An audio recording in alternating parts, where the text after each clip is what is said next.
ہم لوگ اس لیے ایسی بات کر رہے ہیں کیونکہ جب آپ کے چوکٹ میں ہوتے ہیں, آپ کے دروازے میں ہوتے ہیں, تو ایسا لگتا ہے کہ جنت میں ہوں, ایسا لگتا ہے کہ جہنم سے بچ گیا ہوں. جب آپ کی مجلس کو چھوڑ دیتا ہوں تو اس وقت کچھ الگ حالت ہوتی ہے.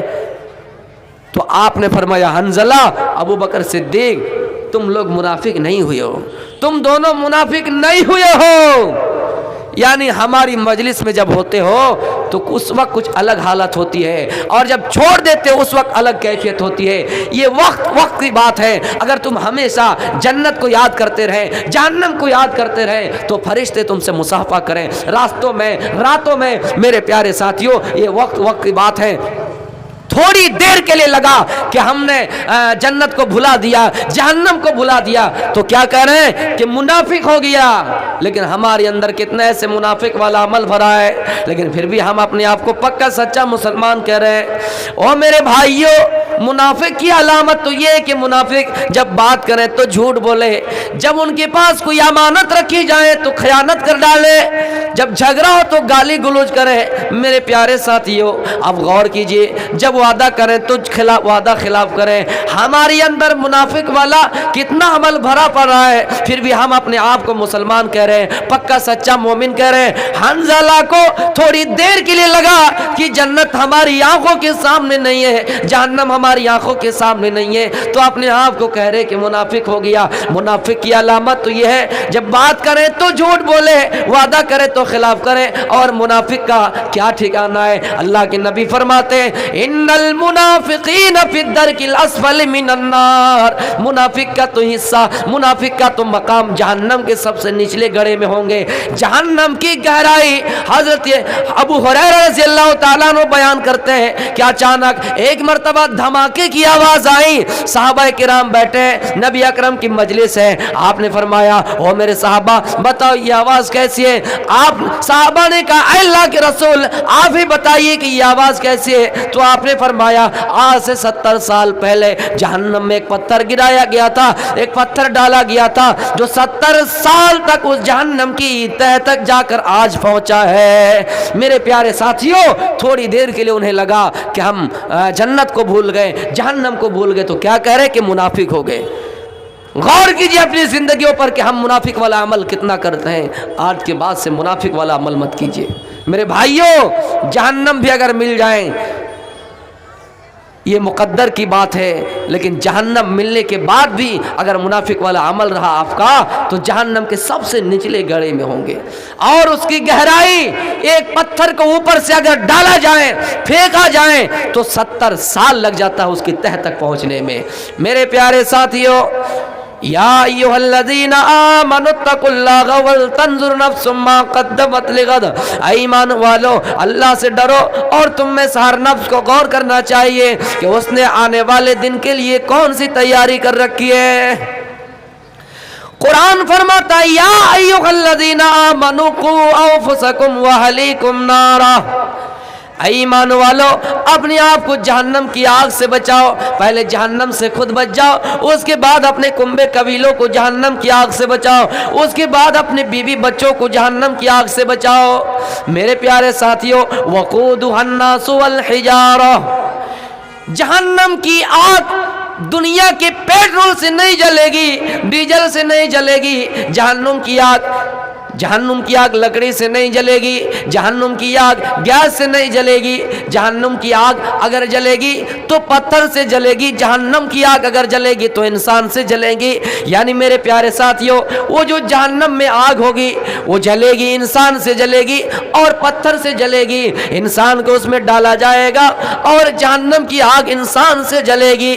پیٹرول میں اگر آگ لگ جائے تو میرے پیارے ساتھیوں, ہم اور آپ غور کیجئے کہ پیٹرول میں آگ لگ جائے وہ آگ کتنا بھڑک رہی ہے, لیکن جہنم کی آگ پیٹرول سے نہیں, ڈیزل سے نہیں, بلکہ انسان سے جلے گی. تو آپ غور کیجئے کہ اللہ رب العالمین نے ہمارا ٹھکانہ جہنم کر دیا تو جہنم کی آگ ہم ہی سے جلائے جائیں گے. اس لیے پہلے اپنے آپ کو بھی جہنم کی آگ سے بچاؤ اور اپنے کنبے قبیلوں کو بھی جہنم کی آگ سے بچاؤ.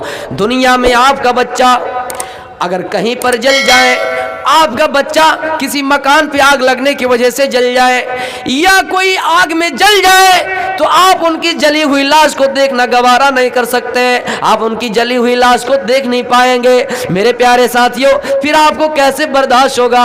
پھر آپ کیسے یہ چاہتے کہ آپ کی اولاد قیامت کے دن جہنم کی آگ میں جلے، جہنم میں آپ کی اولاد کو ڈالی جائے؟ میرے پیارے ساتھیوں، اس لیے دنیا میں اپنے آپ کو بھی کامیاب بناؤ اور اپنے بچوں کو بھی کامیاب بناؤ۔ میرے پیارے ساتھیوں، غور کیجئے، اپنے آپ کو بھی جہنم کی آگ سے بچاؤ اور اپنے بچوں کو بھی جہنم کی آگ سے بچاؤ۔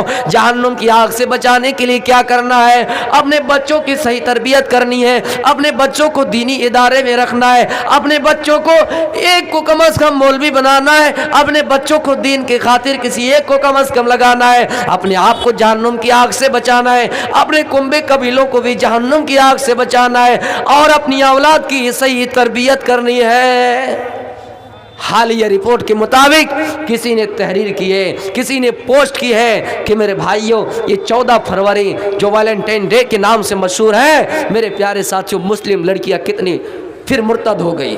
یہ رپورٹ صحیح نہیں ہے، لیکن میرے بھائیوں آپ دیکھ لیجئے، پہلے یہ ایک میں ہوتا تھا، پھر دھیرے دھیرے سینکڑوں میں بدلا، پھر ہزاروں میں بدلا، اب تو لاکھوں کیس ایسے آ رہے ہیں کہ ہمارے بچے مرتد ہو رہے ہیں، مسلمان قوم کی لڑکیاں مرتد ہو رہی ہے۔ اس کی سب سے بڑی وجہ یہ ہے کہ ہم نے اپنے بچوں کو صحیح تربیت نہیں دی ہے۔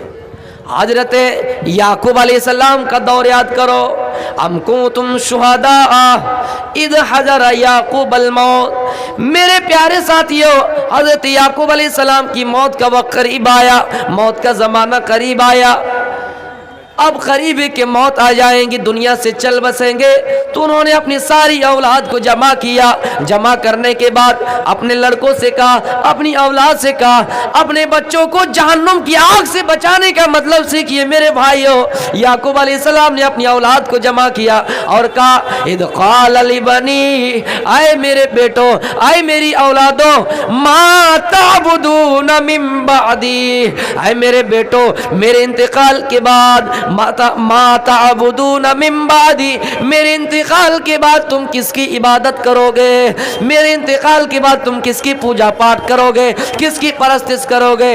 ان بیٹوں نے بھی جواب دیا، قالوا نعبد الہک و الہ آبائک، اے میرے ابو، ہم آپ کے انتقال کے بعد آپ کے معبود کی عبادت کریں گے، آپ کے باپ داداؤں کے معبود کی عبادت کریں گے، ابراہیم و اسماعیل و اسحاق، ہم آپ کے معبود کی عبادت کریں گے، آپ کے باپ دادا ابراہیم، اسماعیل اور اسحاق کے معبود کی عبادت کریں گے۔ میرے پیارے ساتھیوں، ہم اپنی زندگی کے بارے میں غور کریں کہ جب ہماری موت کا ٹائم قریب آتا ہے تو کیا ہم اپنی اولاد کو ایسی وصیت کرتے ہیں؟ نہیں نہیں، ہم اپنی اولاد کو یہ وصیت کرتے ہیں کہ فلاں خاندان سے مقابلہ کرنا، فلاں خاندان سے آگے بڑھ جانا، فلاں خاندان سے لڑنا، فلاں خاندان سے انتقام لے لینا۔ ہم اپنے بچوں کو وصیت یہ نہیں کرتے ہیں۔ ایک نبی کو فکر تھی کہ اے میرے بیٹوں، مرنے کے بعد کس کی عبادت کرو گے؟ تو بیٹوں نے جواب دیا تھا کہ ہم آپ کے معبودوں کی عبادت کریں گے۔ یہ تربیت ہے میرے بھائیوں۔ ہماری مسلم بہنیں کتنے ایسے ہو گئے جو غیروں کے ساتھ فرار ہو گئی ہے۔ ہمیں اور آپ کو یہ مذاق لگ رہا ہے، جب پڑھتا ہوں سنتا ہوں تو خون کے آنسو روتا ہوں کہ آج کیا ہو گیا سماج کو۔ میرے بھائیوں، ایک زمانہ تھا، ایک دور تھا کہ صحابیات قرآن پڑھتی تھی اور گھر گھر میں اسلام کی تعلیم کو عام کرتی تھی۔ آج انہیں بتانا پڑ رہا ہے کہ تم غیروں کے ساتھ فرار کیوں ہو رہے ہو۔ میرے بھائیوں، غور کرنے والی بات ہے۔ اس کی وجہ یہ ہے کہ ہم نے اپنی بیٹیوں کی صحیح تربیت نہیں کی، صحیح طریقے سے پرورش نہیں کی۔ ہم نے ان کا ٹھیکہ اس طرح لے رکھا ہے گویا کہ وہ ہمارا کوئی ہے ہی نہیں۔ ہم نے موبائل ان کے ہاتھ میں دے دیا، اگر ضرورت پڑے تو آپ ان کے ہاتھ میں موبائل دیجئے، لیکن چھان بین کیجئے۔ ایک بنگلہ غزل کسی نے کہا کہ ہماری ماں بہنیں جب موبائل ان کو مل جاتا ہے تو فیس بک پر فوٹو اپلوڈ کرتے رہتے ہیں۔ کسی نے خوب ہی کہا تھا کہ مسلمانوں، ایک دور ایسا آئے گا، اگر زندہ رہو تو آپ پوچھئے گا، مر جاؤ تو دعا کے لیے ہاتھ اٹھا دیجئے گا۔ آنے والی تاریخ میں ہماری ماں بہنوں کے آنچل سے کوئی اولاد سوکھ نہیں پائے گی، ان کے دامن سے کوئی سوکھ نہیں پائے گی۔ اس لیے نہیں پائے گی کیونکہ ان کے دامن ہی نہیں ہوں گے، ان کے آنچل ہی نہیں ہوں گے، پھٹی پرانی کپڑے پہنیں گے، پھٹی جینس پہنیں گے، جن کے کپڑے ہی نہیں ہوں گے، ان کے دامن ہی نہیں ہوں گے، ان کی آنچل ہی نہیں ہوں گے، تو کیسے ان کی اولاد سوکھ پائے گی؟